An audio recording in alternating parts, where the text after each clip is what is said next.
And good afternoon, everyone, or morning, whenever you're tuning into this great podcast we have here. This is the BCS Podcast. I am Nathan Shivens, that is Jake Bell, and that is Pirate Peyton, the Pirate Peyton. We got a lot to talk about here in this episode 3. I know, Peyton, you had something you wanted to share, so I'll let you do that right off the bat here. All right, so Nate, we were talking about this before the show. I wanted to start a new segment. It's called the Pirates Meme of the Day. And I have a very special meme. As we all know, Donald Trump was, no matter how you feel, politically, he was convicted of 34 felony counts over the hush money trial with the Stormy Daniels. And I found a great pirate meme that involved Donald Trump. So Donald Trump yesterday was 0 for 34 in all 34 counts. He didn't get one not guilty verdict. So he was 0 for 34. So if Donald Trump was on the Pirates, he would be Rowdy Tellez. And the meme on is just if Donald Trump was on the Pirates, and it was just a picture of Tellez. Every time you see a picture of that guy, like, you just can't help but not laugh. Like, it's hilarious. I don't even know who are you why. referring to? Wait, Trump or Tellez? No, well, both, but Tellez. I was talking specifically about Tellez. Oh, okay. So yeah, Sherrington might be calling Trump up right now to get him in the lineup. Him and Tellez, that'd be a special duo. Oh. That'd be what's 34 times 2? I don't even know. 68. 68. Thank you. 68. Oh, we'd have 0 for 68 and 68 and 34 at bats each. That'd be amazing. I mean, that's what Chris Davis went record. That one year, right? He went like 0 for 60 something at one point. Chris Davis. Yeah. And then when he got a hit, it was like, oh my gosh. It was like the whole bench went nuts. Right. Yeah, I mean. But anyway, that is the first segment of the Pirates Meme of the Day. We need first iteration. Once we get good at this, we'll have like a some sort of like graphic of some sort. I got you. Oh yeah, for sure. We'll see about the reception to it first, but I thought it was a good one though.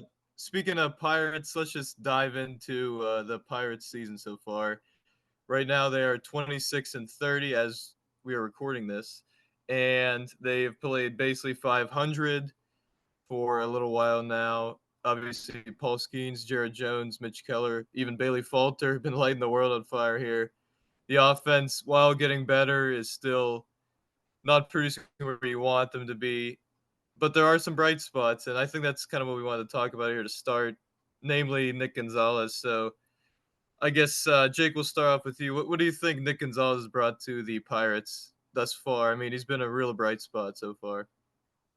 Yeah, I mean, the biggest issue, and I think I mentioned this in other podcasts, is that while we were kind of getting people on, especially during some of the series we got swept in, we just haven't scored them. Like, we've been getting guys in runners on, runners in scoring possession, couldn't score them.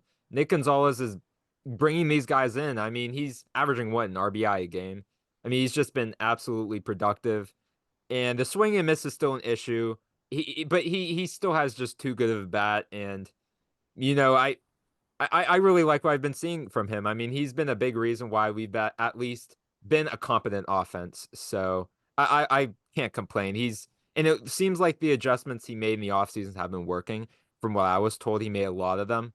So it's been nice to see all that pay off. And I think he's been a huge bright spot for us since he's been called up. So I was really concerned that Nick Gonzales was just going to be another Pirates first round bust, with the Will Craigs and the Cole Tuckers of the world. And then of course the Kevin Newmans, although his glove was excellent. But you can definitely see he's made adjustments, which we don't see that a lot from Pirates hitters. We've seen it. You can see he's made adjustments with his swing. He stands taller in the blocks. And I think, he was a lot of the time he was rolling his hand last year, when we saw him, he was rolling his hands over, hitting a lot of ground balls to the left side. And I think he's just getting his hands through the ball. You see him hitting the ball to both gaps. And you see for a small guy, he has tremendous power. He's a very strong guy. And he has 14 RBIs and, I don't know, he has less than 100 at bats. So, and some guys, on our team have like way more than that, and they have like about the same amount of at bats. But what has made me excited about this is this possibility, right? We know we have Oneil Cruz, and I think I kind of want to hear your guys' thoughts on Oneil Cruz in a little bit, like what we're seeing from him.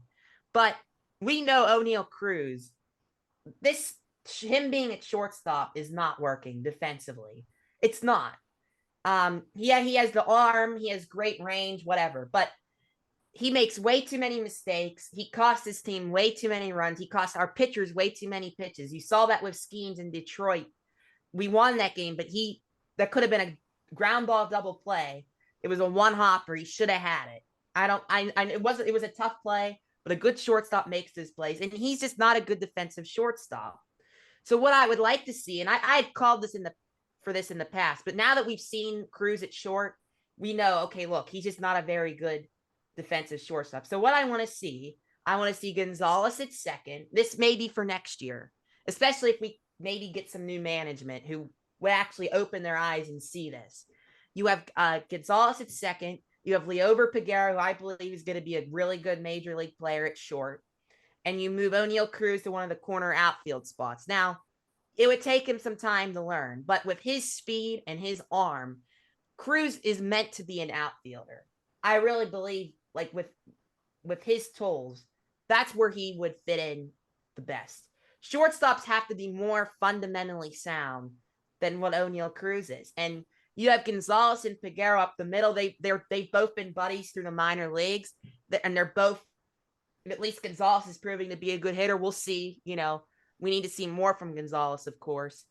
And hopefully Peguero gets called up at some point. But I want to see Gonzales and Peguero up the middle and Cruz in the outfield. And that would solve, we have had no production from the outfield.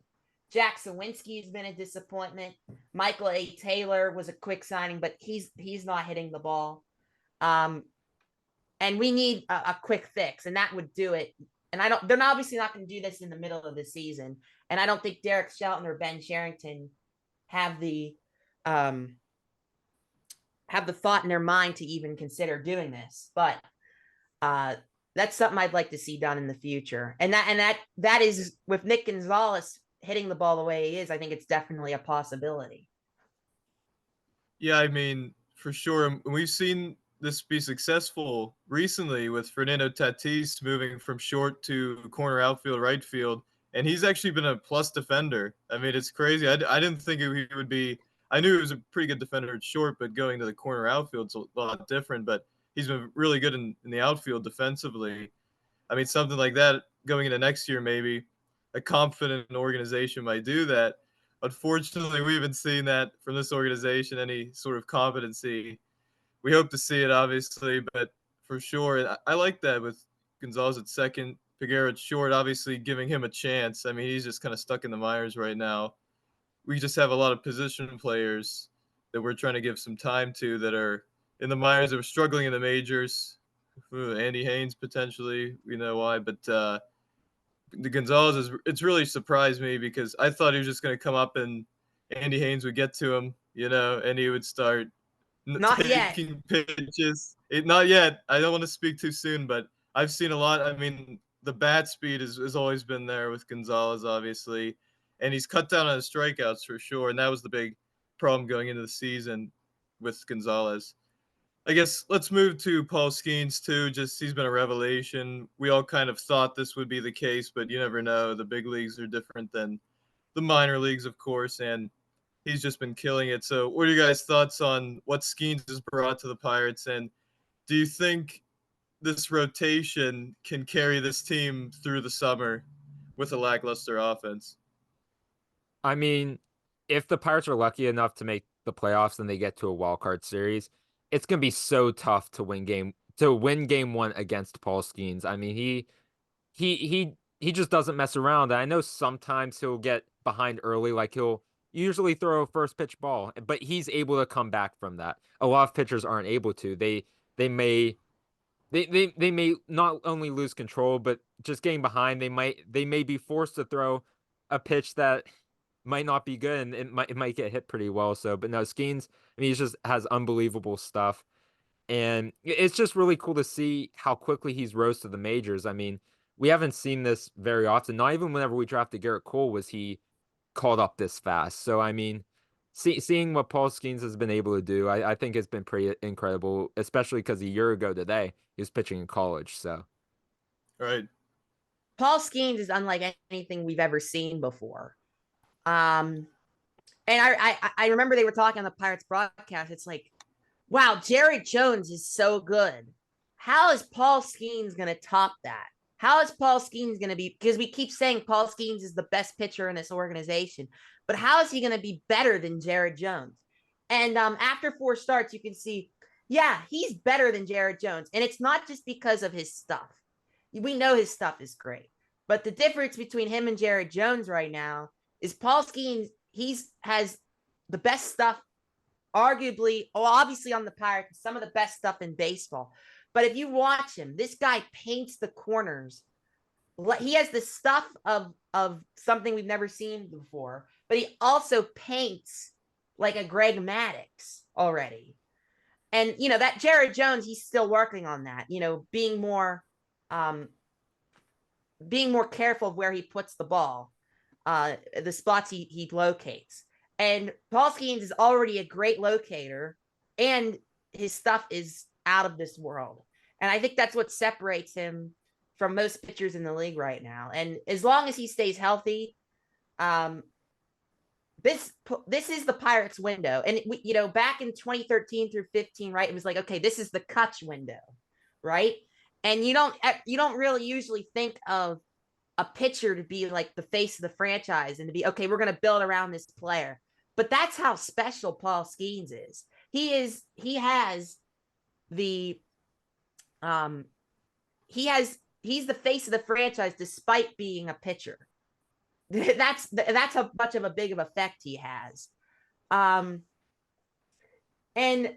your question, Nate, was, well, how will this team survive with just their starting pitching? I don't know, because everything else is very mediocre to below average. I mean, this bullpen. I mean, let's look at why this team has underachieved. Right, this bullpen was supposed to be the strength, better than the starting pitching. It's bottom of the league. MLB ranked it top 3 going into the season too, and it's bottom of the league. And it goes back to Ben Cherington.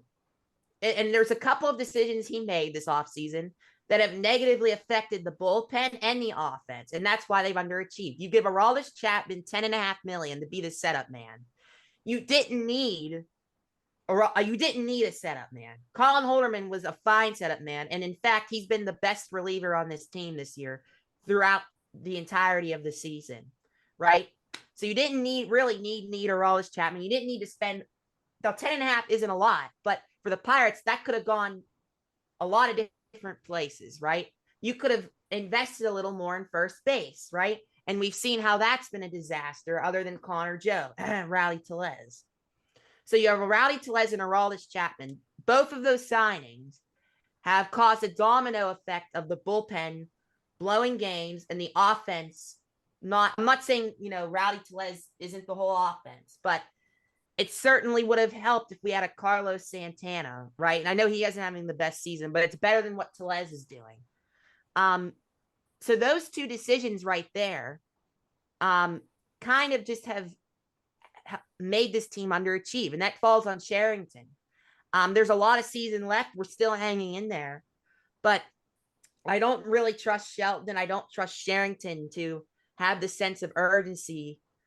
And of course we have Andy Haynes to really get this team on a roll, but we do have the starting pitching, and that's what we've been saying this, that's what we can, cling on to for now. But there's right, the last 2 weeks we've played 500 baseball, right? I would say. Yeah. that Giants series, I'm still pissed about that. We should never have lost the season series to them. But we're going to be playing 500 baseball. I don't know for how long, but then there's going to come to a point where we play 15, 16 games, and we're either going to completely flunk and fall out of this thing and start looking to 2025, or this team is going to step up. The players like Brian Reynolds, Brian Hayes, the guys who we need to step up are going to have to step up, or they're either going to step up or they're not. And we're going to have to, look into 2025. And we need to get some guys healthy in this bullpen, because we need Baraki back. We need some guys back, because Aroldis Chapman, he's too inconsistent. Yeah, the bullpen has definitely been a major concern. It was a complete reversal of, like you mentioned, Peyton, what we thought we were going to get going into the year, right? A starting rotation that Pirate fans really were pushing Ben Cherington to add to this offseason more than they did, more than kind of, fifth, sixth starter, Martin Perez, Marco Gonzales. And we thought, oh, but this bullpen might, be the saving grace for us going into the later stages of the game. But now, I mean, we have a bullpen that is vastly underperforming outside of Holderman and Bednar of late. Bednar hasn't given up much at all past couple of weeks, and his fastball up in the zone has been a lot better for sure too. But overall, and Dari Moreta going down for the year, obviously before the year started, was a killer blow too, because he was a nice reliever for us in the sixth, mostly in the seventh inning. Yeah, the big bank. Money Moreta. But Holderman's definitely been. I mean, he has like a 0.5 ERA. It's like insane. He's going to have like one run so far. But yeah, it'll be interesting to see what happens. I mean, I feel like they could play 500 ball for a while, just stay in it, and then get more consistent offensive production. And I think it can happen. I mean, but it's just about some of these players like Brian Hayes, like even Brian Reynolds, who hasn't had the season that he would like up to this point, I think too. I mean, he hasn't been as consistent as you want, but he's going to end up putting up those numbers at the end of the year. And Kutch is really heating up. He was suffering a lot of really unlucky. I mean, he was hitting the ball crazy hard, and he was some diving catches. Obviously, I think it was Sal Frelick in Milwaukee made that incredible catch on him. That was going to be a for sure double. And, I mean, just a lot of bad luck for Kutch, but he's really heating up recently. And Emerald Olivares hopefully get more playing time. But I think it just speaks to kind of this management where last week, for at least, I think, a couple days, we had 14 position players and 12 pitchers. We needed bullpen help. Our bullpen was struggling, but we only had, 7 bullpen arms. And we were carrying an extra position player just so Rowdy Tellez could stay on the Major League roster. It's just, that's crazy what they'll do for this guy. And they're defending him like crazy right now. And it's, I mean, a competent organization would say, heck with your $3.2 million. We need a better option here. Let's DFA him and start from scratch here there. But I guess do you guys have any thoughts about that first? Or well, that Giants series, and I mentioned it briefly, was so frustrating to me because they came back in the ninth inning and they won 7-6. And I was like that, and I said on Twitter, I said that's a game that can turn your season around. We can ride a hot streak. And you had a chance to sweep them. You had leads going into the 8th and 9th inning, especially the last game of the series, right? You had, Holderman had to pitch I don't blame Holderman for blowing that lead. I mean, it was, the Giants have some good hitters, right? That second game, I can understand that. But still, you had a chance to sweep them. You had a 4-run lead in the 8th inning, and you bring in Hunter Stratton because Hunter Stratton obviously just wasn't himself. You didn't have enough bullpen help. You had Aroldis Chapman come in for Stratton because you had no one else. And Chapman threw like 30 pitches the night before. So that's just horrible bullpen management by Shelton. But you had a chance to really, seize an opportunity after winning that first game and maybe ride a little winning streak. Because then we did take 2 out of 3 from Atlanta. And instead they completely botched it. And now you're where you've been for the last couple of weeks. And I just feel like they had a huge opportunity there. And we may look back on that as that could have been a season changing moment. But right now we're still a couple games under 500. And we're still waiting for either that big losing streak to happen, or we're going to make a run for it and really get hot. And I don't trust this offense with runners in scoring position. They're terrible at it. And it's going to be based on a couple of players. The guys that Pirates only have so many, quote unquote stars. They may not be stars in the MLB, but like guys that we are expecting to produce. Brian Reynolds, Ke'Bryan Hayes, Oneil Cruz. Those three guys have to step up. And I think part of why this offense has not succeeded is you have Henry Davis, who was a complete disappointment, and Jack Sawinski, who was a complete disappointment. Hopefully Davis gets back here and starts doing well because he's been doing better in AAA. But, we expected some other guys to help out, but it's time for Brian Reynolds, Hayes, and Oneil Cruz to do some heavy lifting. And they really haven't. They've been okay. Hayes was hurt, but I don't know. This bullpen has to really turn it around too. So we'll see what happens. Anything to add, Jake? No, I mean, Peyton, you pretty much nailed it like completely. But I do want to mention just a real quick like fun fact. So Brian Reynolds, we all know, was acquired from Kutch from San Francisco. And obviously we grabbed Joey Bart after he was DFA from San Francisco. In both games we lost, they both combined for 3 homers. You could say revenge homers. The Joey Bart one was a grand slam. Unfortunately, we lost both of them. But I just wanted to point that out that did occur. Both guys hit homers off their former team or organization, and we still couldn't win it for them. So,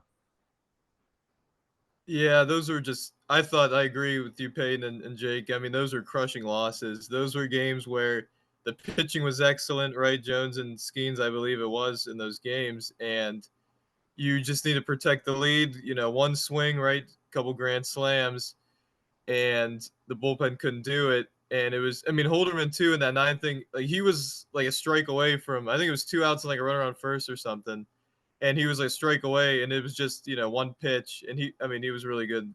He pitched 2 innings for the Pirates that game too. But like you mentioned, Peyton, about Oneil Cruz, Brian Reynolds, Ke'Bryan Hayes trying to step up. They're with all due respect to Kutch, we all love Kutch, but in no way should he be leading the team in home runs right now. I agree. At some point, Oneil Cruz needs to tap into that power because he has 7 right now. We're about a third of the way through the season. He needs to be that run producer for us, because Brian Reynolds is going to get 25 homers and close to 85, 90 ribbies. And Ke'Bryan Hayes will score some runs, but Oneil Cruz needs to be that guy now with Sawinski in the minors and Riley Teles with 1 home run so far this year.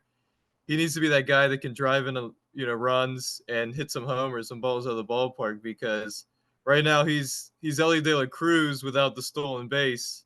That's the comparison, since they've both been up at the major league level. But Elly De La Cruz has been just performing flat out better, and it'll be interesting to see if Cruz can maybe cut down on the strikeouts a little bit and use that exit velocity and that bat speed to his advantage, like that triple we saw against Detroit on Wednesday when he just roped that into right field to score a run. So I guess pivoting to, Major League Baseball as a whole, since, like I mentioned, we're about a third of the way through the Major League season, there's been some surprises, there's been some disappointments. I just kind of wanted to go through each division and get your guys' thoughts, maybe one takeaway from each division that you have, starting with the AL East. Go ahead, Jake. I have one thing to add about Oneil Cruz real quick. Just one quick thing. Unless Oneil Cruz gets better coaching and someone that can keep his head on straight, because you can see he just gets frustrated up there at the plate and in the field, and he just lacks a focus, in my opinion. And the numbers he's put up this year are about average to a little above average, right? And I feel like, we expect Oneil Cruz to be a superstar, but if he can't keep his head on straight, he can't stay focused and have a disciplined approach at the plate, he's going to put up average to above average numbers.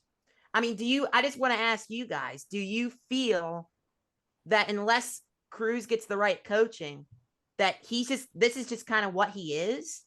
Like the numbers he's put up so far, is this just what he is? A 260, 270, maybe 20 homer guy? Is this what he is? Or do you think he's going to turn it around? Because I don't know. To me, he just seems like an average player. Well, honestly, I think a very likely scenario is that he has the similar career path of a Pedro Alvarez, where, this big power guy, he's always been our best offensive prospect through our minor league system. And he comes up, and while he shows flashes of that power, he's not able to keep it consistent or hit to a high enough batting average to where you can say, hey, we can lock this guy up for a lot of years. Won't have to worry about him regressing. Obviously, the strikeouts are both a good comparison. I could see that happening, and that it's very unfortunate, but I could see that scenario. But hopefully it doesn't. I think Oneil Cruz, I mean, he hits the ball harder than anyone we've ever seen in the Pirates uniform. So he just seems so, I think he needs a coach that really keeps his head on straight, hitting coach, and we don't have that. But anyway, go ahead, Nate. Yeah, just kind of to piggyback on what Jake was saying, we saw with Nick Gonzales, it looked like that he wasn't in the majors right until he was called up mid-May here, and it looked like he made a little bit of swing adjustments and to cut down primarily on strikeouts because we know his bat speed is just second to none really, and I think, and we've seen recently with Jack Sawinski, even with Henry Davis, a little bit of a tweak in the batting stances with these players. I wonder who the AAA hitting coach is because now we're starting to see I wonder if Cruz was exposed to maybe kind of like a Hayes with Nunnally last year, if he was exposed to maybe the hitting coach, because we don't have a hitting coach, right? We all understand that we don't have a hitting coach that really could maximize our players' potential. And I just feel like with the right coach, I feel like he could truly be a superstar. He has all the talent, he has all the ability. I mean, he's a true five-tool player. But if especially, I mean, defensively, there needs to be some work for sure. But I just think he has all the talent. I think in the right environment, he could be a superstar. But I just feel like you've seen so many flashes this year with him too, where it's like he had that one hot streak a week and a half ago where he was just hitting the ball all out of the ballpark. Like he was 4 home runs in a week. It was crazy. But then he'll have these prolonged slumps, kind of like a Jack Sawinski, where there's no home run power and it's the batting average is cratering. So it's a really interesting question. To me, he's just above average player, a little bit above average player who's just very streaky. And that's what separates the great players from the average to above average players. Can you be more consistent? And you do make a good point about how the AAA, some of these guys we've seen come up, we've seen go down at AAA and do a lot better, like Gonzales and Davis and G1 Bay. And it's like, oh, well, it looks like they made a stance adjustment or swing adjustment. I think that's a little bit different from what Cruz is going through. I think Cruz has a beautiful swing. I don't think he really needs to change his swing or his stance. I think it's all up here. It's a mental thing. It's being disciplined, not swinging at balls in the dirt. I'm not getting too frustrated with yourself. And I think he just needs a mentor because when you have the talent of Cruz at the plate, it's all up here. 80% of it's mental. And I just don't think he has someone to rely on to help him with that. So I think that's where it's a little different, but maybe he could use a stance or swing adjustment. I mean, we don't really know. It's hard for us to say, but anyway, I just wanted to talk about him real quick. Let's go to the MLB as a whole. One more quick point on Cruz. I agree with you, Peyton. I think it is much more approach based with Cruz. I think he swings a lot of pitches in the dirt, like you mentioned. I think he's his guessing on some of these pitches is wrong. I think we've seen him swing it, gear up for the fastball when it's where it's like this ugly. Is a slider or an off speed kind of count, and he's swinging like he's getting a fastball or whatever. We've seen him get blown by. I think his swing, I mean, like you mentioned, it's really beautiful, but it's just can he make that kind of approach based kind of adjustment, and will that happen with Haynes? Yeah. All right, let's move on. Yes, go ahead. I'm sorry. Yeah, let's move on that. So I guess we can start with you, Peyton. We'll start with the AL East. What is kind of one takeaway you've had about the AL East so far? Really compelling division. Well, I have to be honest with you guys. I don't look at the standings too much this early in the year. So let me take a look at the standings. I think that one thing I do know about the AL East is I would say it's the best division in baseball. It has been for a while now. I mean, all of these teams, you could argue, could be playoff teams. We know this year the Yankees and the Orioles are elite. I think the Yankees are going to fall off a little, and the Orioles, I think the Orioles have more depth. The Yankees have the star power, arguably the best duo in the league with Judge and Soto, two of the best hitters in baseball. But I think the Orioles have a more complete and deep team. The Yankees, what's carried them really is their starting pitching, which has been a surprise because they lost Garrett Cole. But who's the guy? Is Rodon been pitching for them, or is he hurt? Is he still hurt? Rodon, and then they have this rookie pitcher, Luis Gil. I've been hearing about, who's been Clark apparently Schmidt's been good too in the rotation. Who? Oh yeah, Clark Schmidt. Yeah, I barely know anything. And do they have Stroman? No, Stroman's with the Yankees, they do. Right? Yep. Yeah. But I think the Orioles do have a deeper team. But if the Yankees can keep up the starting pitching, and you have Holmes in the back end of the bullpen, you never know. And then you look at these other three teams, the Red Sox, the Rays, and the Blue Jays. I think the Blue Jays, hopefully they don't start to get hot, but I think they're going to get hot. They're a better team than the Red Sox and the Rays. All three of those teams are kind of around 500 right now, but I think the Rays and the Red Sox kind of are what they are. They're about 500 teams. The Red Sox, though, their starting pitching has been excellent. Plus, you got Rafi Devers. You have that one star, so they could make a push at a wild card spot. The Rays, I feel like they just sold too much. They just lost a lot of pieces from last year. Last year was their year, but they got hurt towards the end.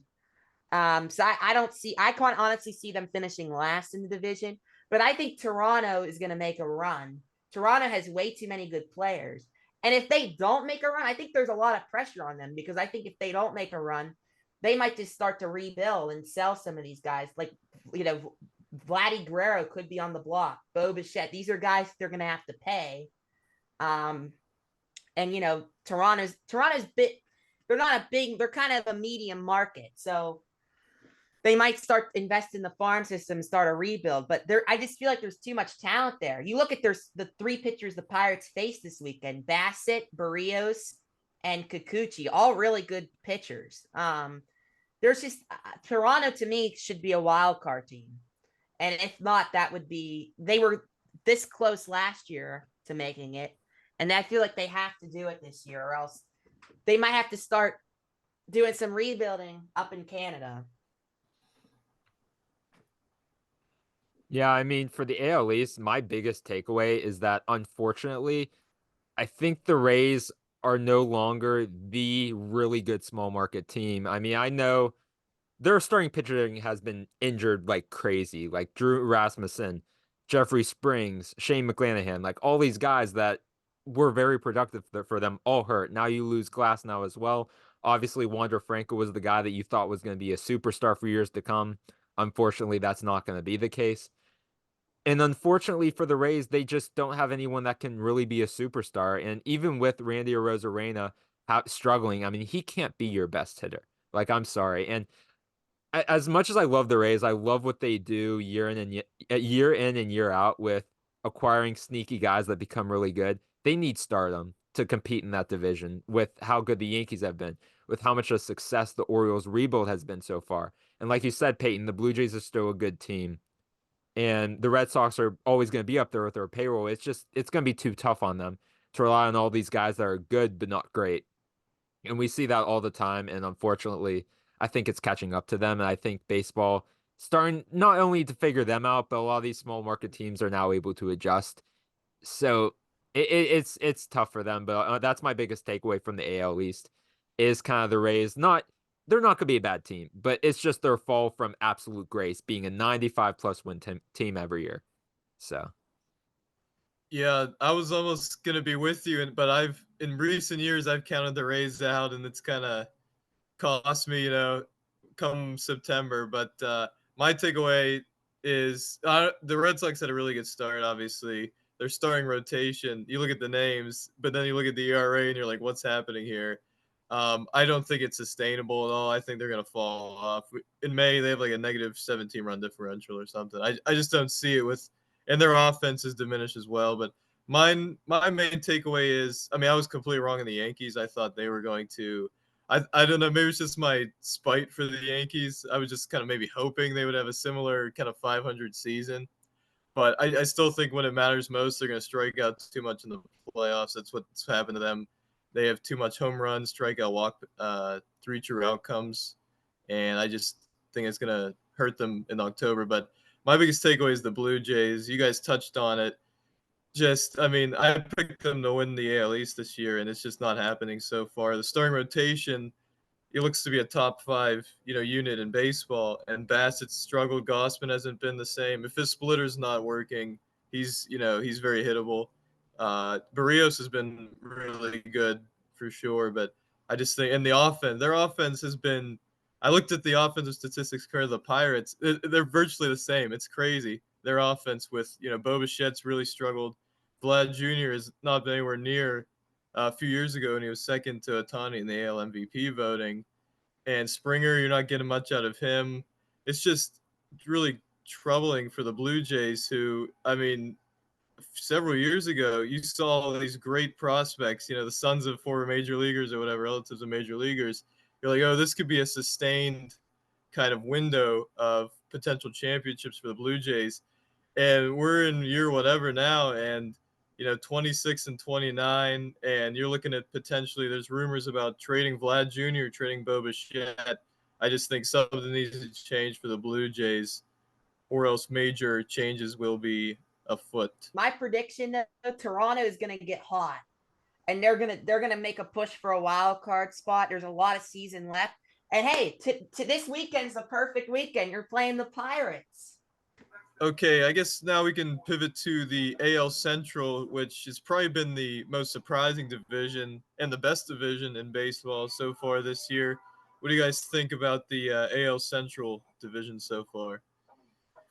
Well, I just want to start and say I just have 2 quick things about the AL Central. One, I think the Royals are very, very due for a fall off. I mean, I like how they're a lot better than they're supposed to be so far. Just I don't think their starting pitching is sustainable for how good they've been specifically. I like their young players. I like Bobby Witt, but I just don't know. I just don't trust them. And for a team like the Tigers, I think as much as he struggled early on, they had to send him down. They're going to regret passing up on Wyatt Langford every single day, knowing because they're not a great team, but they're in a position where they can compete very soon. And them drafting a high schooler in Max Clark, no matter how talented he is, it's going to take him, 4 years to get in the MLB? Who knows where the Tigers are going to sit in 4 years? I think Wyatt Langford would have been very beneficial looking at it now. And I heard, what's the kid's name that Max somebody, right? Max Clark, yeah. And thank you. I was going to say Max Crosby, but I knew that wasn't right. No, but like I heard he's not, his swing is not needs work. Yeah, oh, for sure. And in that division, I mean, like the AL, the White Sox obviously are going to be bad, but the Guardians and Twins, they're going to rule that division for a while, I think. And I don't think the Royals are going to catch up. So that's just my takeaway. I kind of disagree about the Royals. I think I really like what they're kind of becoming the new Rays a little bit. We were talking about the Rays because the Royals are obviously a very small market team, but you look at the stars, the one star they have, Bobby Witt, right? And what he's become. And I think that's a huge part. I think the Royals and the Guardians are where they're at because of their 2 stars. You have Bobby Witt and you have Jose Ramirez. But going back to the Royals, I think what impresses me about them is like they lost 100. They were horrible last year, horrible. And they were in the midst of a rebuild, right? And all of a sudden they look like a contender. Now they could fall off. They could easily fall off, kind of like what happened to the Pirates last year. But they're a little farther along than where the Pirates started 20-8. They weren't 35-23. But what the Royals kind of went for it. They said, look, we know we stunk last year, but this division is pretty much wide open because the only team that was good last year was the Twins. And they despite being a small market team, with the money they had, they went out and they brought in a lot of veterans. And I think those veterans have helped them become pretty good and they've surrounded their star player in Bobby Witt. They needed Bobby Witt to be what they thought he was going to be, and he has. He's been really, really good. Like, could be an MVP candidate right now. We could argue that. But I think he's not as much of an MVP candidate as Jose Ramirez. I have to look at who the Guardians. I mean, the Guardians pretty much have all the same players they had last year. You know, Jimenez, Ramirez. They have the same infield. I don't remember them doing a lot of the adding in the offseason. And yet here we are. They're 20 games, almost 20 games over 500. And we knew they had good players. They were average last year. But I think Jose Ramirez you talk about a guy putting the team on his back. I mean, he has been unbelievable. He was the first to 50 RBIs. When you have that kind of player,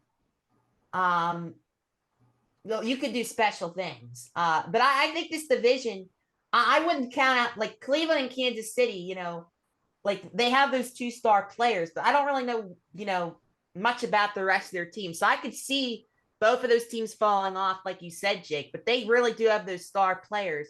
I think Minnesota is probably the best overall team in that division. They were the favorite coming in. Yeah, I like them both in the Guardians for that division for sure. I don't think the Guardians are going to fall off like I think the Royals. So they're not. The Twins are, they're a good team. We knew that coming in. They won a division, won a wild card series last year. That's right. Toronto did make the playoffs. I forgot that they did. I thought that they were short, but they did make the playoffs. They beat Toronto in that series.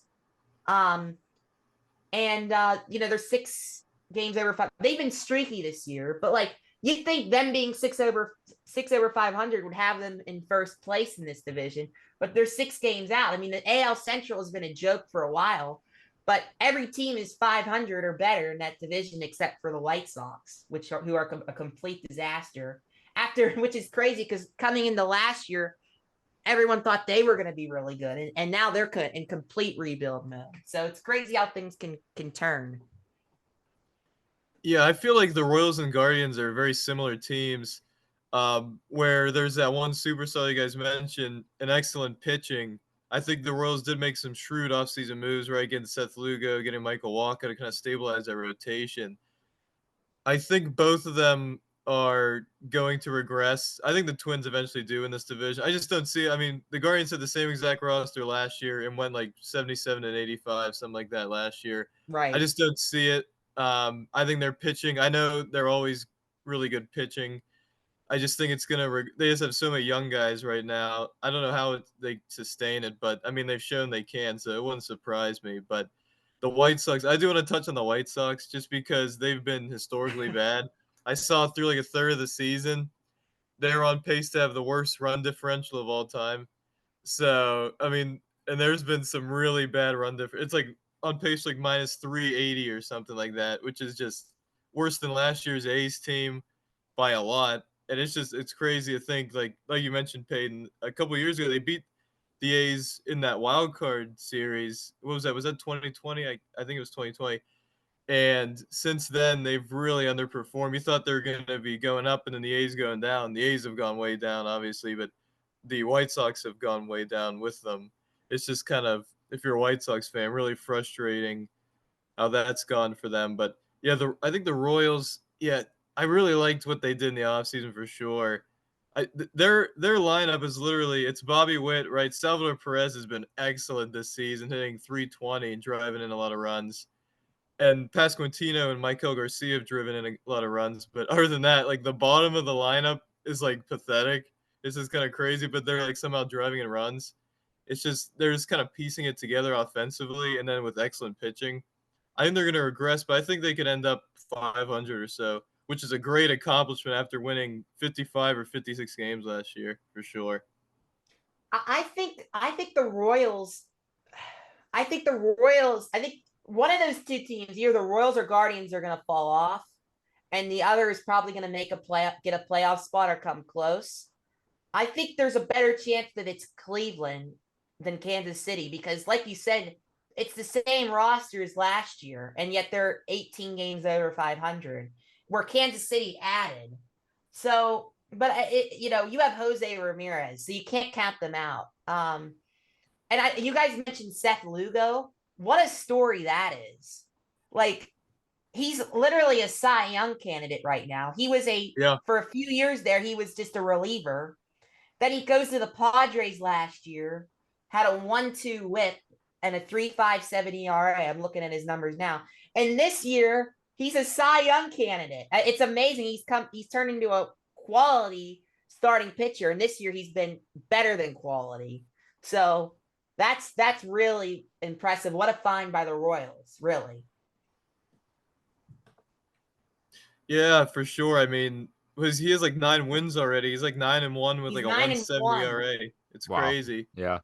But yeah, I guess moving on to a division that's certainly underperformed this year up to this point, the AL West.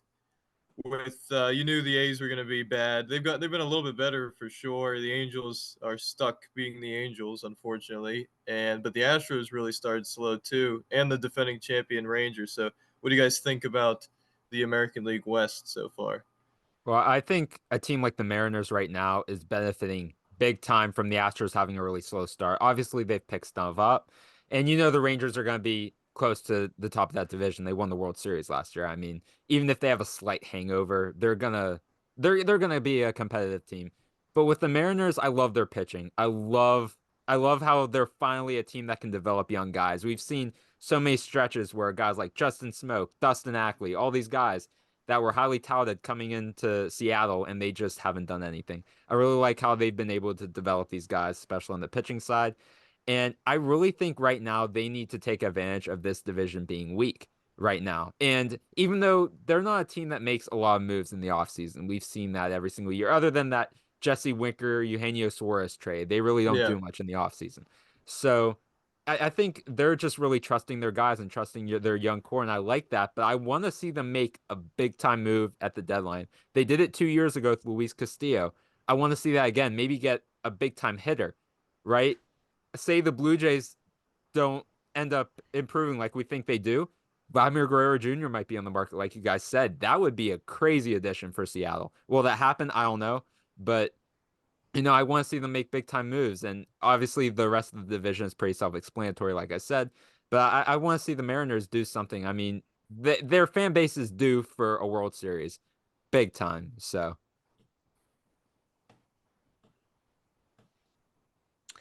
Yeah, the AL West, I feel like I've kind of forgot about the AL West because I don't know a whole lot of what's going on. And we know the A's and the Angels are bad. But those 3 teams, I expected all 3 of them to be really, really good. And the Mariners are in first place, being 4 games over 500. So the AL West is kind of like what we thought the AL Central would be right now. But Houston, they started off really, really, really bad. But they're now only 7 games under 500. So they're slowly closing the gap.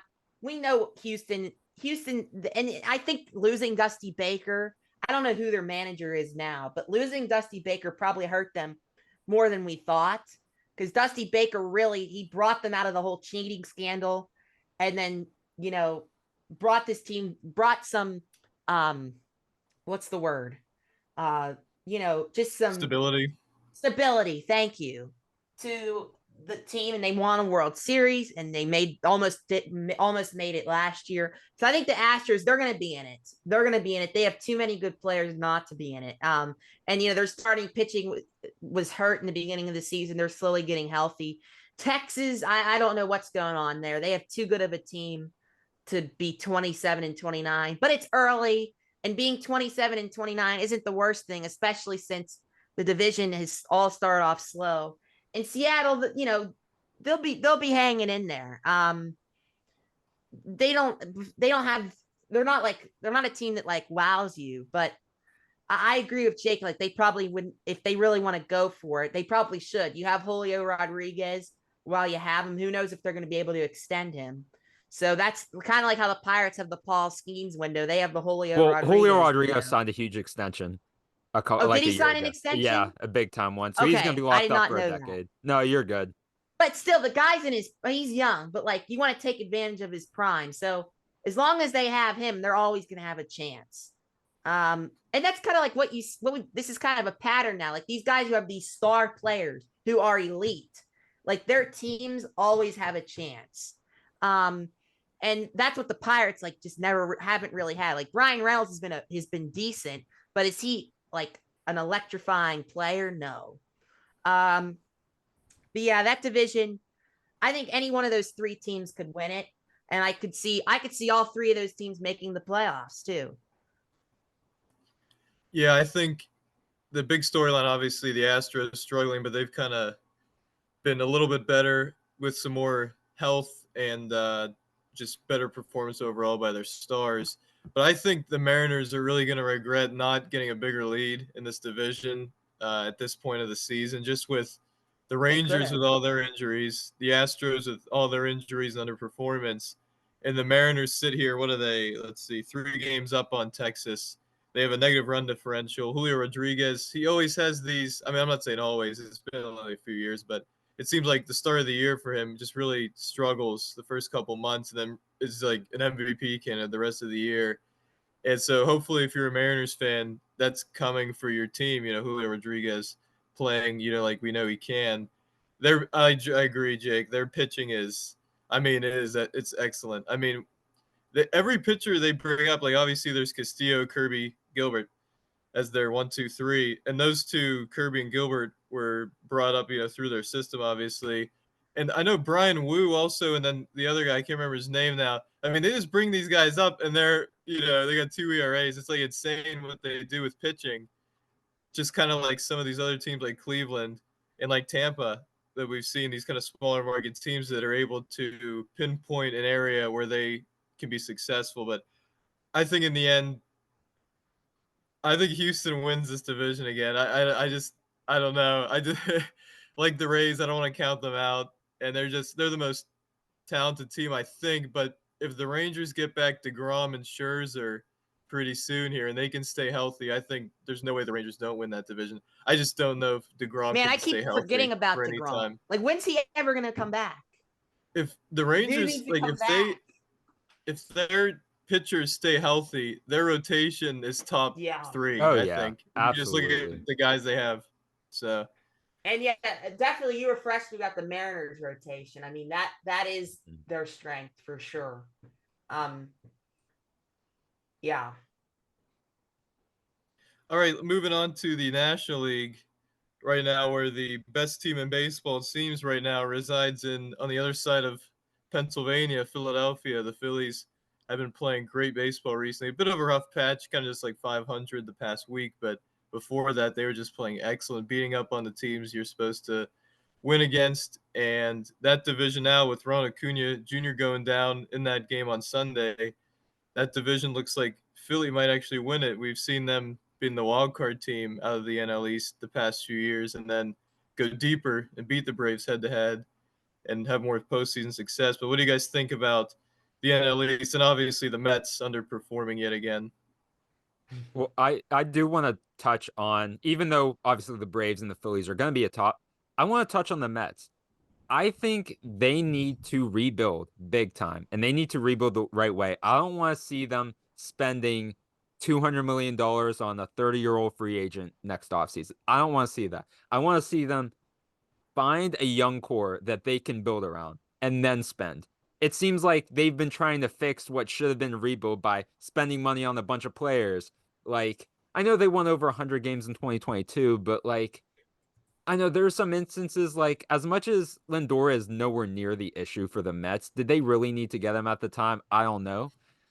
But it's just, I want to see them rebuild the right way. You see all these successful teams, the Braves, the Dodgers, they start as a homegrown unit and then they spend. They spend on positions of need. And that's what I want to see the Mets do, because you know their fan base is crazy. They love the Mets, but it's just so frustrating for them. And I want to see them go through a deep rebuild, especially with how good the Braves and Phillies have been. This is the time to do it. You're not in a weak division. Where, like you guys said, I mean, the Royals are trying to take advantage of the AL Central, even though it's a lot better than we thought. But I mean, like going into the season, we didn't think it was going to be that good. With how good the NL East is, and I know it's a little bit top heavy with the Marlins not being great, but I think the Nationals have a really good future. I think the Mets just need to rebuild now. I think that's the biggest takeaway. Just this isn't working, and even though you have some guys that might turn into something like Francisco Alvarez and Brett Beatty were top prospects, but at the same time, you just got to cut bait on a lot of these guys. The difference between the Nationals and the Mets is competency and incompetency. The Nationals don't spend nearly as much as the Mets, but the Nationals realize, look, we won our World Series. We tried to win after that, didn't work. Now it's time to rebuild. They traded Juan Soto, got a haul, and that has really started a successful rebuild for them. James And Wood looks insane. They're for a team that yeah. they're not going to compete this. What'd you say? James Wood looks insane for the Nationals. He's going to get called up very soon. He was in the Soto trade. What position is he? He's an outfielder. Okay. Yeah, I think I heard that name. But like, look, and then you can see they're not going to win this year. They're going to, maybe win 70 to 75 games. But you see, like, okay, the rebuild is blossoming, and I think either by next year or the year after, they're going to be a team. I honestly could see it next year. They're going to be a team that's going to be back in the conversation of things because they did a rebuild the right way. And the Mets, they went for it because they had the 100-win season. And yet they now know they have to rebuild, and they're kind of half-assing it. A guy I could potentially see being dealt at the deadline for them is Pete Alonso. If they really want to rebuild, I would trade Pete Alonso. I 100% agree. Is he a free agent next year? Yeah, I think so. He's either that or approaching it for sure. Yeah. So especially if he has another year, like you could get a haul for Pete Alonso. I don't know how he's doing this year, but we know what kind of hitter he is and what kind of threat he is. And the Mets just, I mean, obviously there's issues in the clubhouse. We had the whole Jorge Lopez. And he said, yes, I am on the worst team in the league. So, yeah, that was crazy. The Mets are just, I mean, they've been they've always, even when they've been good, they've always found the way to be a joke and a meme. And they've always been overshadowed by the Yankees. And that's, I think if they were in another city, maybe they wouldn't be made fun of as much. But the difference between the success of the Yankees and the success of the Mets is just, it's like two different universes. Miami, I expected them to be good, but they came out, with way too many injuries in the starting pitching, and it just went downhill. So now they have to I don't think they need, because they still have some good hitters and they have some pitchers. I don't know if they're necessarily have to do a full rebuild or more of a retool there in Miami. But I do like their GM. Like Miami has a really good GM, in Washington, Mike Rizzo, really good GM. They know what they're doing. For smaller market teams, they really know what they're doing there. And then, you look at it. So this division for this year is a 2-team race. Philadelphia always has started out the last 2 years. They made the World Series and the Championship Series. They started out really slow, snuck into a wild card spot, right? Although last year they were pretty comfortably in the wild card spot, but they just got blown away by the Braves because the Braves just have ridiculous talent. But no one expected the Phillies to do too much, and now then they ended up doing such. And now it's the opposite. Now people don't expect the Braves to do so much without Acuna. We know they're going to be a playoff team, but now the expectation for the Phillies is very high because of how good they've started and how their starting pitching. We knew it was going to be good, but it's exceeded expectations because of how Ranger Suarez has done. So now the Phillies are the big bad bully in that division for now. I think the Braves, you don't want to count them out in the division, but I would say the Phillies, especially without Acuna, the Phillies will win that division. But the Braves are going to be a playoff team, and we've seen them win the World Series without Ronald Acuna. They have a very good GM. He can make some moves. So don't count the Braves out yet of making a championship run. But the Phillies, overall are the best team in baseball. Yeah, I mean, I agree with everything you guys are saying. I mean, the Nationals, the Nationals are gonna be pesky this year. I think we've seen it already. They just took 3 of 4 in Atlanta. I mean, Trevor Williams has been lights out. It's crazy. He has like a 2-something ERA for the Shades of Nationals. He's 2018 That's for still sure. throwing 92. Yeah, and he's just been, I mean, a godsend for that team. And Mackenzie Gore, you look at some of their rotation options. Josiah Gray, you can start to dream a little bit about that rotation. Plus, like you mentioned, Jake, James Woods is a stud. James Wood, pardon me, is a stud. Dylan Cruz is going to be up here pretty soon, I would assume, also because he was, college bat. I agree. Just the overall, this is kind of off topic, but I think a lot of teams now are starting to draft college bats and college pitchers as opposed to the high school hitters and pitchers who might have more upside overall, just because you kind of know more of what you're getting. And I think it's really paying off now. You're starting to see it, like you mentioned, guys, with the Max Clark. And I think the Nationals, I mean, they got a haul in that Juan Soto trade for sure, getting James Wood back. And CJ Abrams has really stepped up this year. And I think he's going to be an all-star throughout his career for sure.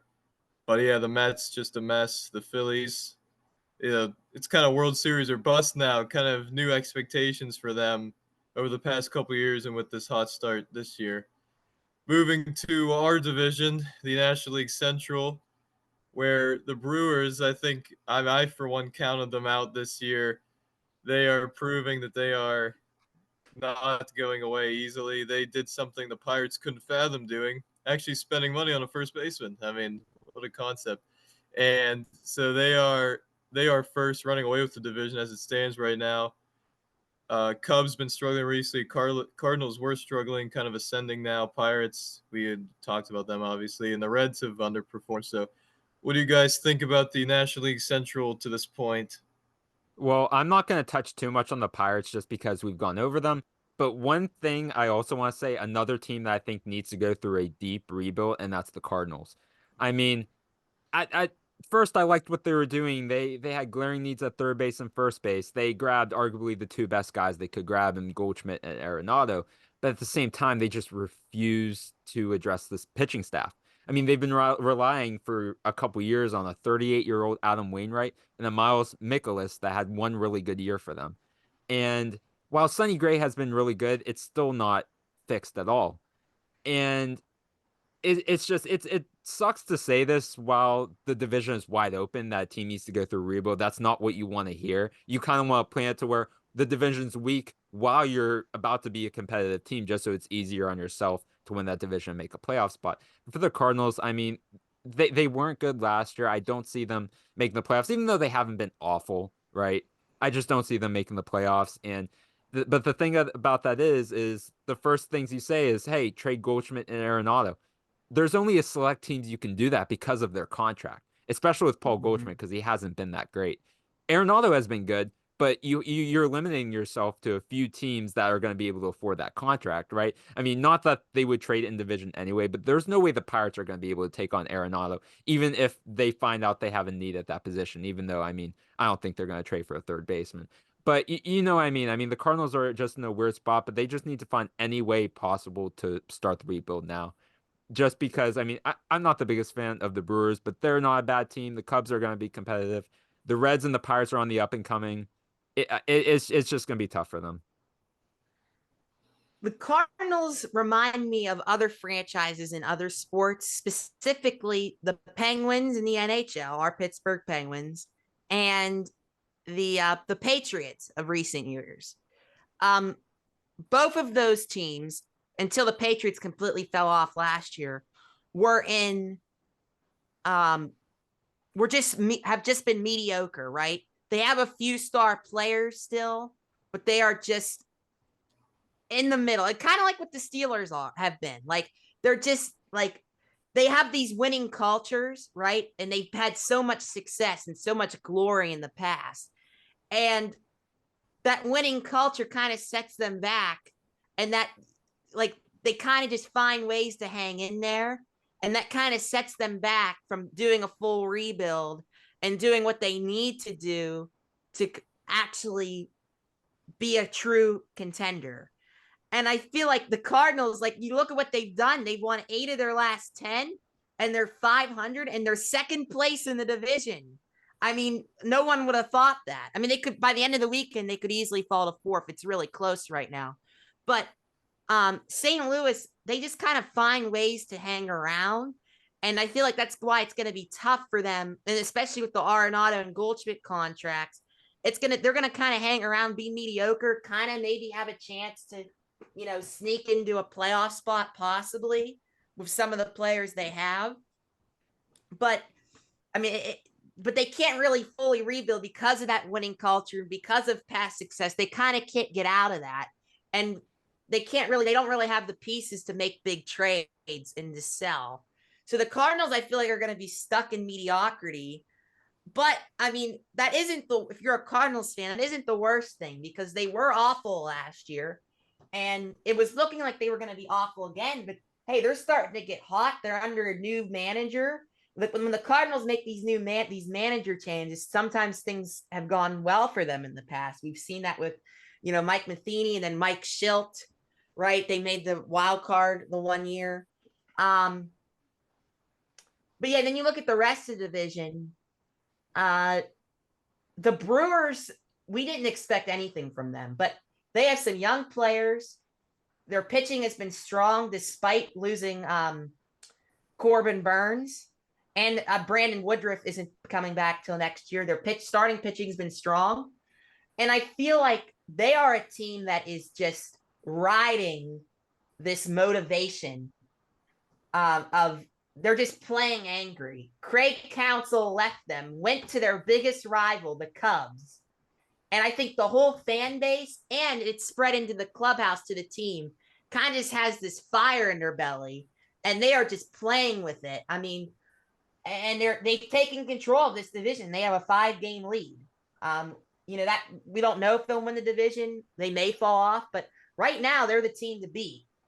And if you look at the Cubs probably have the best team, but they paid Craig Counsell all this money to take them to another level, and they're about where they were last year under David Ross. So Milwaukee is just having a big laugh right now. They let go of Craig Counsell. They were pissed about that, and they're taking it out on everybody. And I think that's a really cool story, a cool story of motivation and using it to your advantage. I think the Cubs overall are the best team in this division, but maybe Craig Counsell wasn't the right fit. And then you look at the Reds; they're just, they're just a disappointment. I expected them to be better than the Pirates.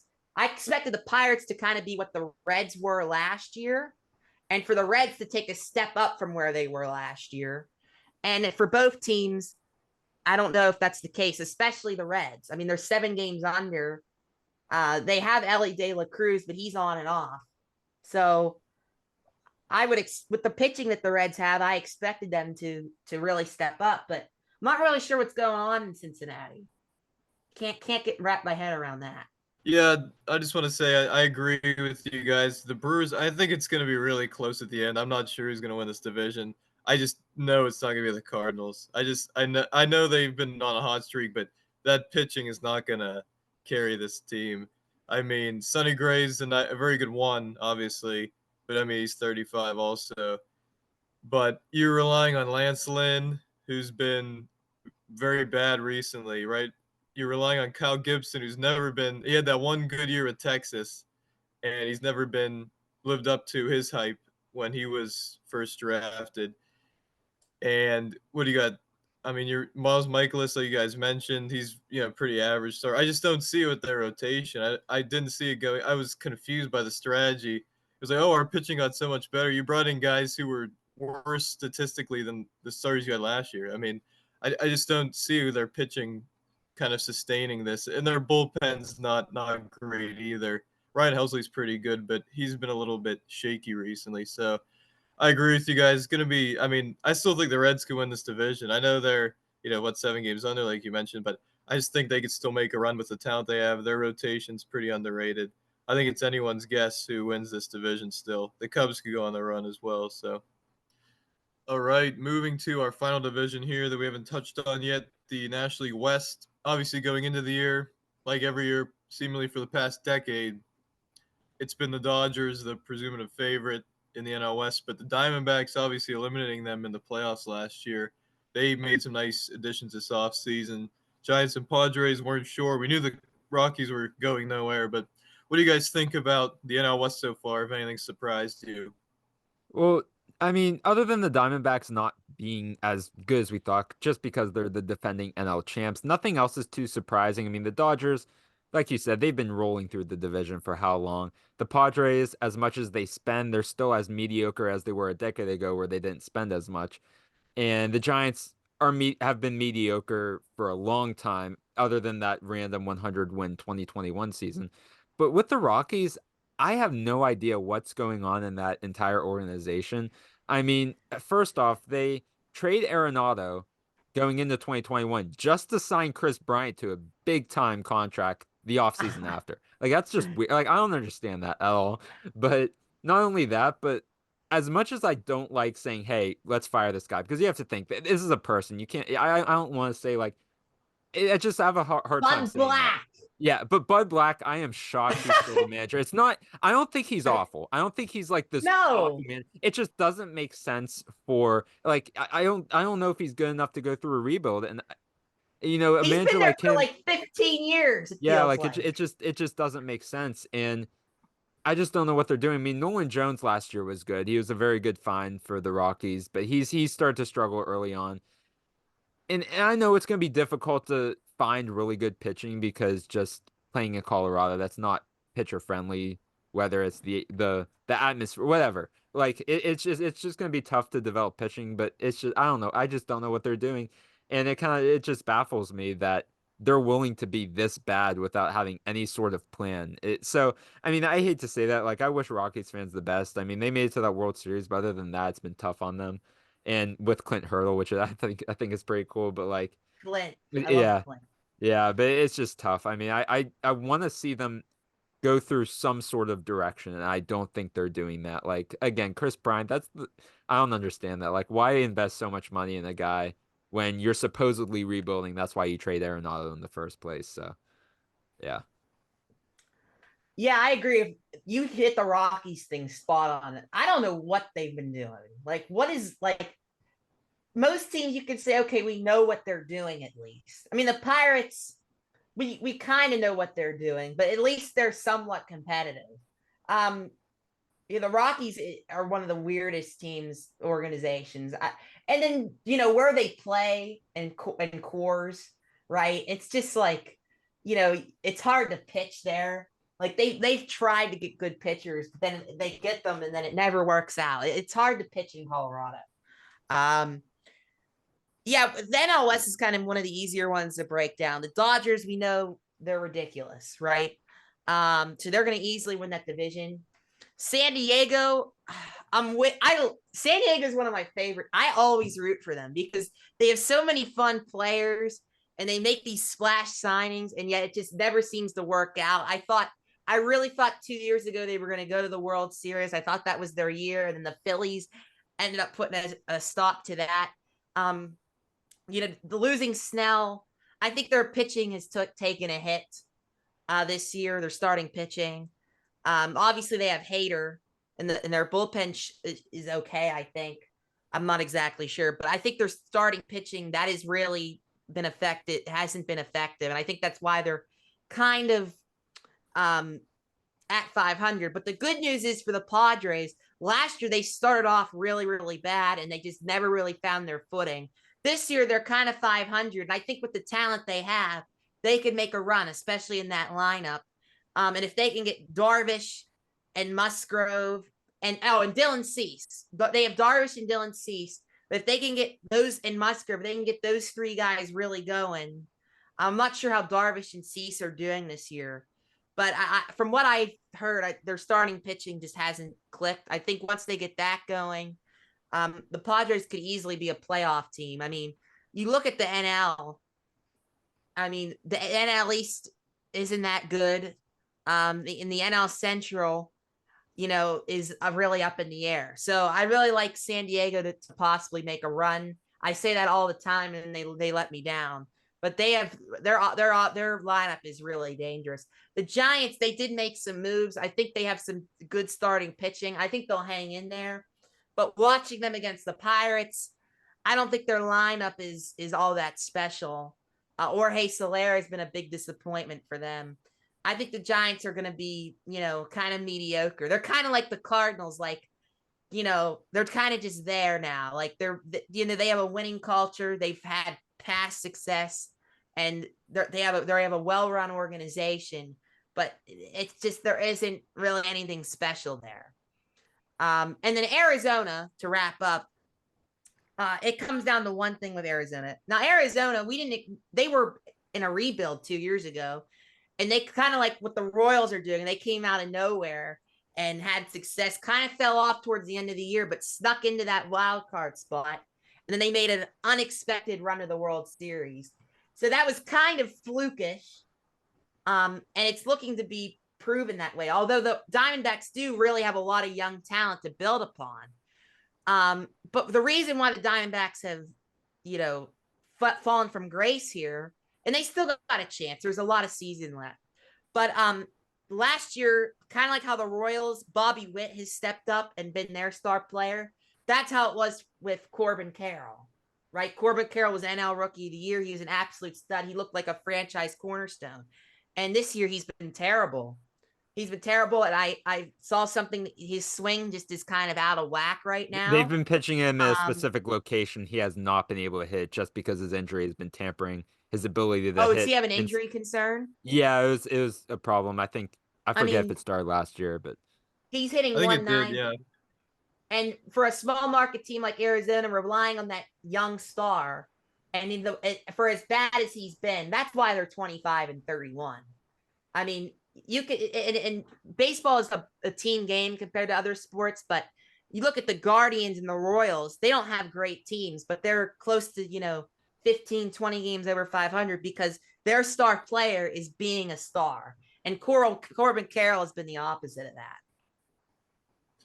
Yeah, for sure. I mean, Arizona, I think we all did coming into the year. I didn't think they would compete with the Dodgers for the division, but you thought they were going to be, maybe 31-25 instead of 25-31 at the very least. Like you mentioned, Peyton and Jake, I mean, Corbin Carroll's really been struggling. And with their roster, I mean, it's a talented roster for sure. And when you see, like, your guy, though, like Corbin Carroll established himself as the guy in that offense. And when you're hitting 180 right now, kind of like what Rowdy Tellez is doing. But, I mean, completely different players, obviously, at the talent level. But just seeing somebody, your catalyst, your offensive catalyst struggle like that, it definitely can be hard for the rest of the team.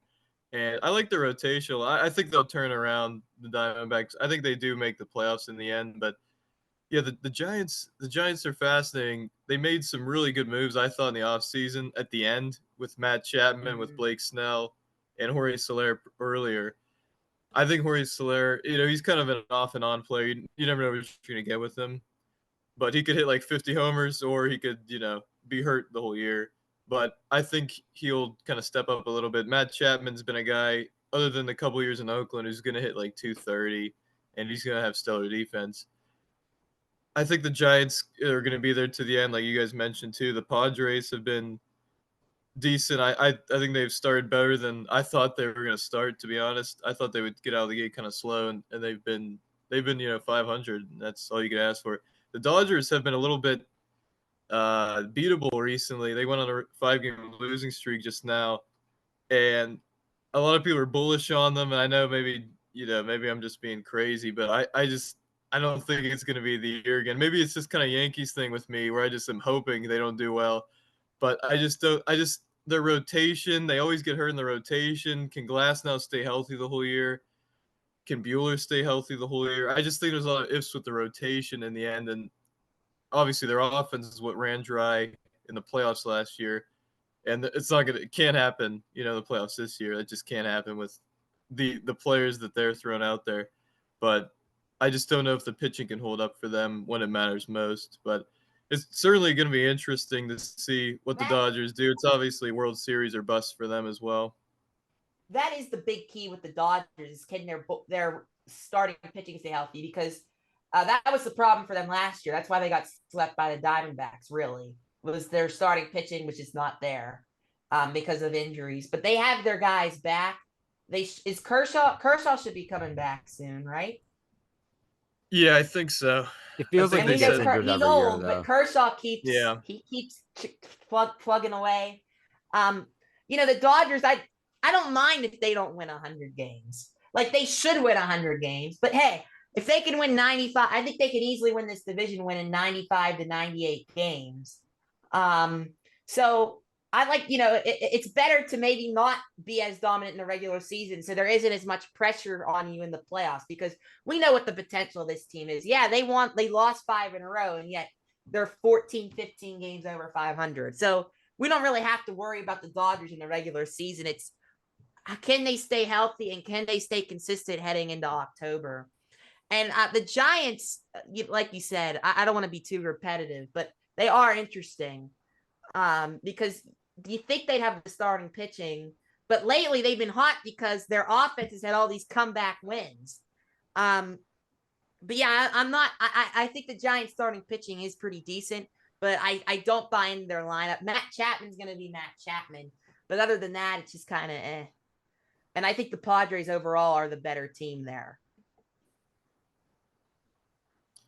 Yeah, And the for Diamondbacks, sure. who was their guy last year? He was the outfielder. I'm drawing a blank on his name. Lourdes He was an Gurriel. all-star. Lourdes Who? Gurriel. Yeah, has he stunk too? I don't think he's been bad. He's been okay. Yeah. But like he stepped up, and it's like those two, Carroll, and they carried last year, and you're not doing much. So that's gonna have to change if the Diamondbacks are gonna want to do anything. So Tommy Pham did too last year at the end. He really helped the Diamondbacks. I think he was a good veteran presence for them. And that, they could trade for him. they could do it again for sure. I mean, and we saw with the White Sox when he went on their team, they went on a nice little streak, but now they've kind of regressed to where they're going to be this year, which is historically awful potentially. But yeah, I mean, the Diamondbacks. I mean, this division is very interesting, and I think the whole NL wildcard race is going to be really interesting. There's a lot of teams that are like average who are going to be fighting for 2 spots if we assume the Braves get that first wild card. I'm just looking at the Diamondbacks roster. Guess who's on the Diamondbacks roster? Kevin Newman. Are you talking about Kevin Newman? Yeah, I didn't know. Yep. He had 100. Right. I didn't know he was playing. I didn't hear about him all year. Big 1-1 swap for him for Dauri Moreta. He has 124 ABs. Yeah, they've had to use him a lot. That's probably why they stake too.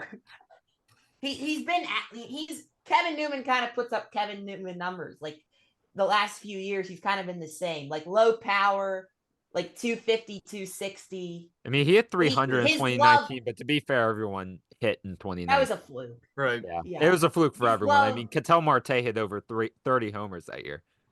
Like his glove was just fantastic though, and that's why he'll bounce around MLB rosters, because having good defense at shortstop is very valuable. So if he hits 250, 260, teams have his glove, he can be valuable. So that's interesting. I didn't even know that. For sure.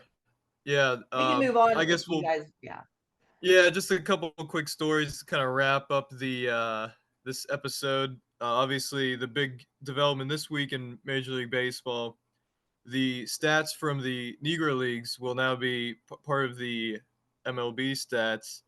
And a really cool thing, obviously, Josh Gibson, who played for the Homestead Grays, of course, right here in Western Pennsylvania, he is going to be the all-time leader in several categories. I can't remember all of them, but I know one was OPS and it might have been average as well. Yeah, batting average, yeah. Batting average, and maybe a couple others. I'm probably missing some, but what do you guys think? I mean, pretty cool development there. There were some questions, on the I don't know how to describe it, like the skill level of MLB compared to the Negro League. Some argue that it was actually better than Major League Baseball at that time.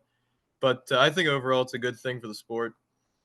Well, I just have one thing to say. Like, I'm very happy with a guy like Josh Gibson having the title. They're the best batting average of all time. I think we can agree Ty Cobb wasn't the greatest of people.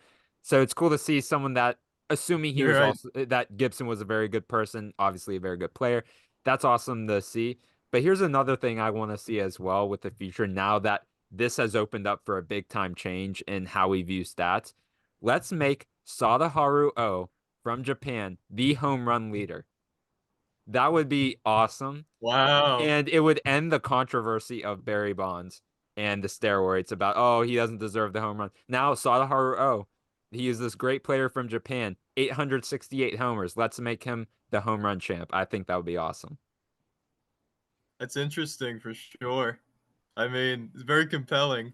I mean, I agree with that with Ty Cobb, kind of similar to the Ty Cobb thing with Gibson kind of overtaking him in batting average. Somebody who, may have got there controversially, or somebody maybe people don't, aren't the biggest fans of. Maybe kind of putting that to rest a little bit. But what do you think, Peyton?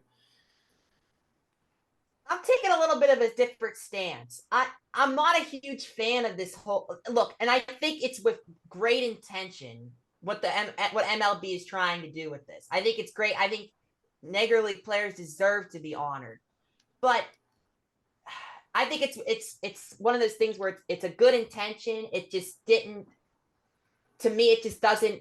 It makes now it kind of just makes the leaders and stats thing kind of just with a big asterisk, because yes, there was MLB talent in the Negro Leagues, but they didn't play as many games. Yeah, they pretty much played a shortened COVID season every year. So like he had the like Gibson, he's in several categories, but it's because he didn't, if he played 162 games, like how would have that, and it's not the same.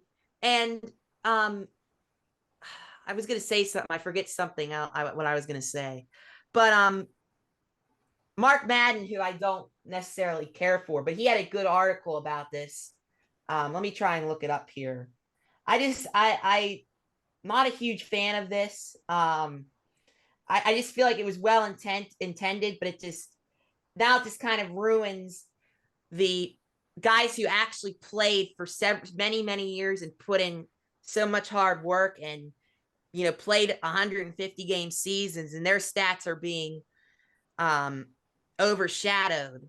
But at the same and I feel like, oh yeah, this is what I wanted to say. Like obviously, the fact that Black players weren't allowed in the MLB, that's a dark part of baseball history, and it's a gloomy part of the history of the United States. But it's something that can't really be undone, and I feel like they're trying to undo it, and there's just better ways to go about this.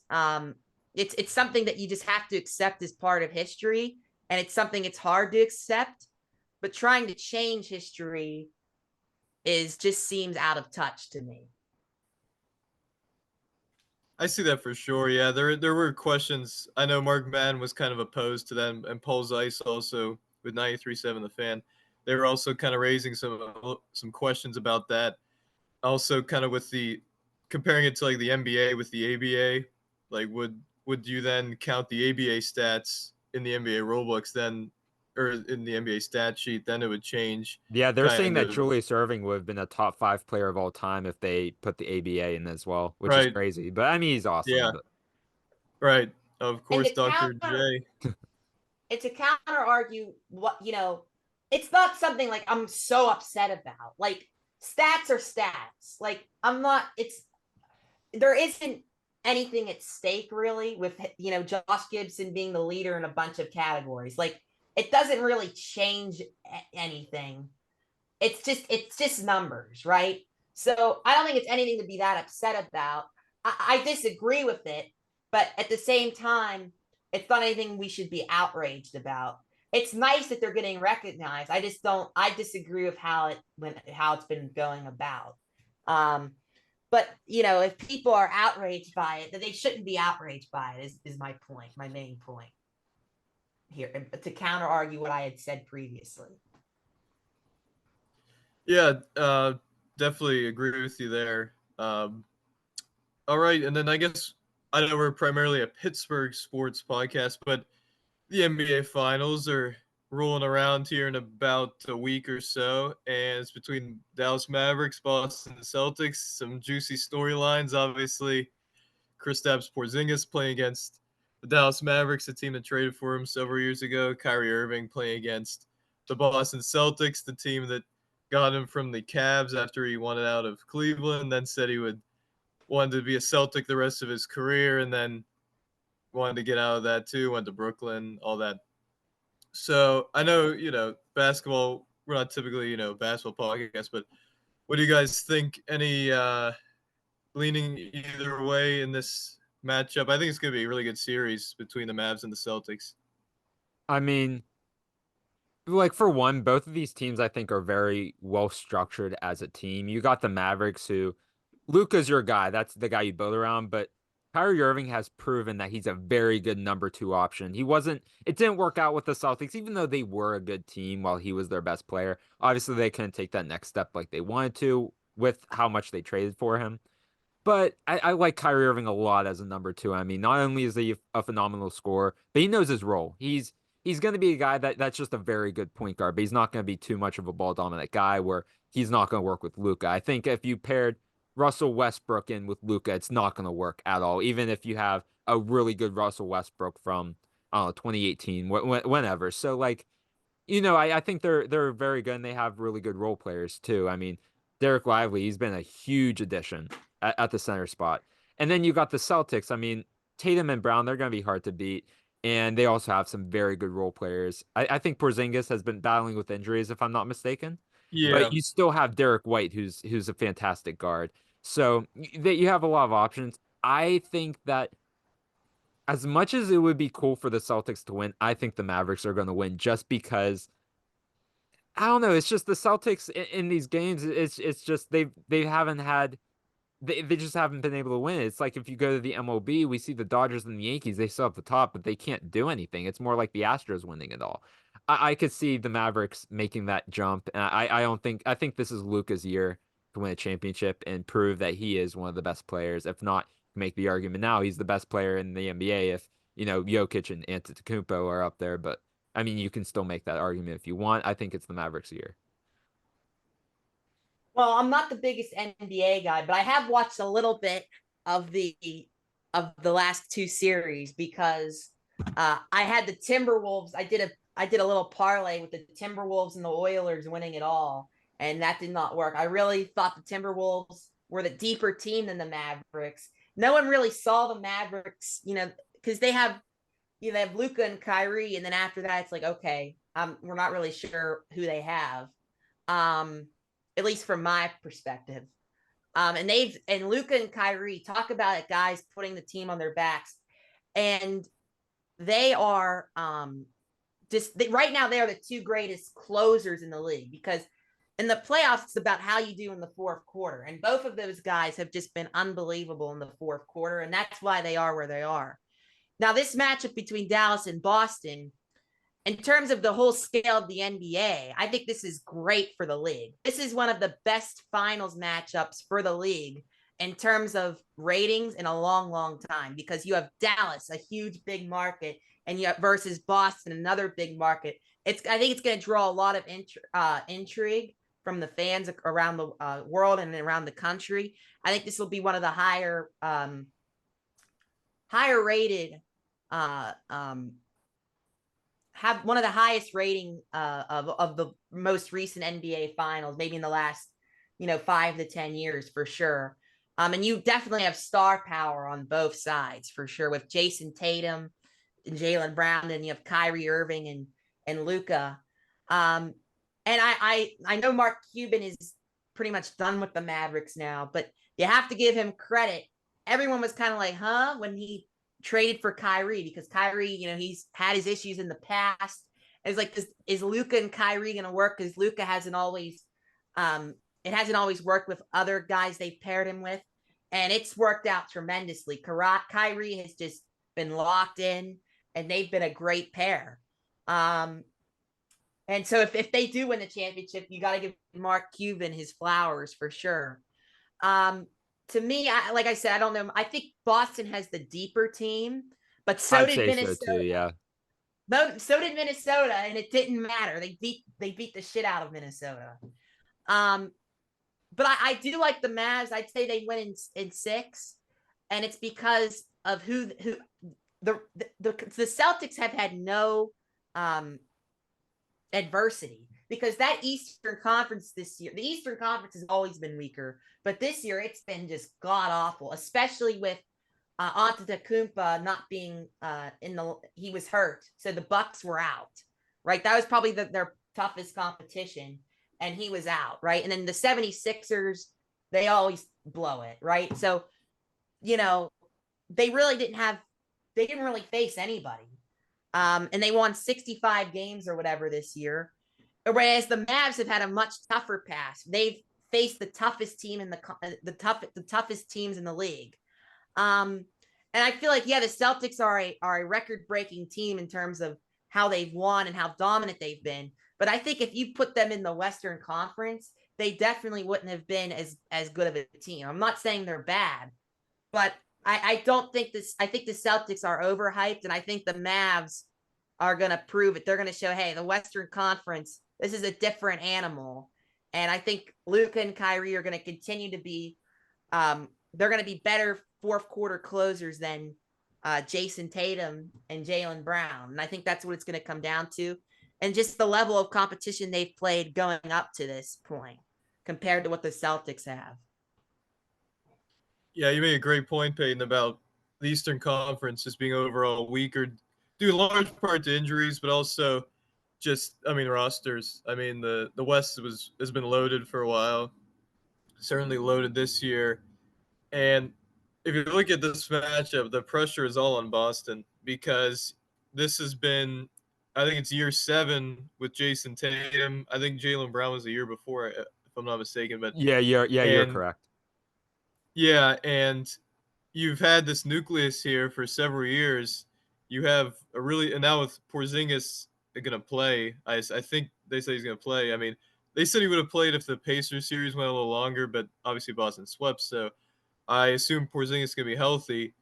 And obviously, and we've seen this just with the Eastern Conference being so weak this season, and every team they're playing, the star player being out. Obviously, with Miami, Jimmy Butler, with the Cavs, Donovan Mitchell out for most of that series, and Jared Allen.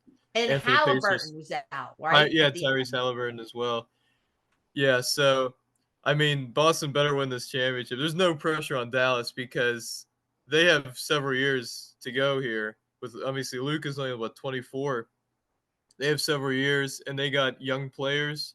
They made some really great trades at the trade deadline. Obviously, getting PJ Washington from the Hornets. He's been the third best player for Dallas, and he's really, he's averaging like 16 points a game, hitting clutch threes. Derrick Jones Jr., they didn't acquire him. I think they signed him this offseason, but he's been really good defending and getting those lobs. And also Daniel Gafford, acquired from the Wizards. He's been really good as the starting center in that tandem with, like you mentioned, Jake, with Derek Lively, who, to be honest, wasn't that great in college with Duke, but in his first rookie season, he's been great, especially in these playoffs. He's provided some great defense especially in that Timberwolves series, against the bigs of Gobert and Towns. So this is going to be a really good series. Like I mentioned, obviously, Tatum and Brown, there's so much pressure on them. With Drew Holiday, also Derek White, they're loaded, and they can hit the threes, but they have the competition definitely has been a lot weaker than what Dallas has faced. So in the end, I think this is the year Boston wins, actually. I'm going to say Celtics in 7. I'm not confident about that at all because the Mavericks just played a great game in Game 5 against the Timberwolves, going into Minnesota, saying, all right, we let you get one. Now we're just going to go in there, Luka 36, Kyrie 36, and just blow out the Timberwolves. This could be a great series, I think, but we're definitely in for a treat here. Yeah, I think this is a really good matchup for the league. And that's another thing, like the Celtics, there is so much pressure on them to win with the history of their franchise and the fact that they haven't really played anybody up to this point. Where the Mavericks, no one expected anything from them, really, with the conference they were in. and they were a 5 seed, right? They didn't. Some people thought they wouldn't make it out of the first round against the Clippers, Right. And Yeah. so all the pressure is on Boston. So that'll either lead them to crumble, or they will have a sense of urgency more than Dallas. So that will be interesting to see. For sure. All right. Anything else, guys? I think we touched on everything. Yeah, I think so Yeah. too. I mean, yeah. All right. Well, thank you all for tuning in. We will see you next time. The BCS Podcast. Let's go Bucks. Go Bucks. Yep.